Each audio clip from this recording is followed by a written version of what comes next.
Jungkook তের উদ্দেশ্যে বলা দুইটি ভয়ঙ্কর কথা এবং তের জাংকুককে প্রথম দেখার সেই অনুভূতির কথা।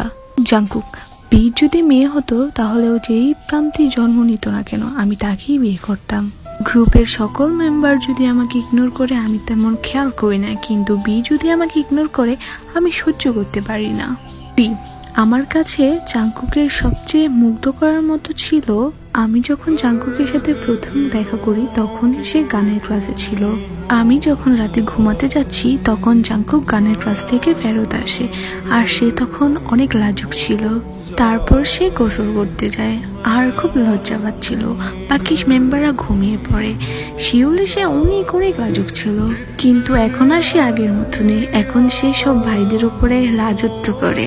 সত্যি বলতে পৃথিবীর সব থেকে সুন্দরতম যদি কোনো বন্ধুত্ব থাকে সেটা তে এবং জাংকুকের, যার নাম তেকুক শিপ। আর আমি সেই তেকুক শিপে আসক্ত, আর আমার আইডল তাদের এই বন্ধুত্বর বন্ধন।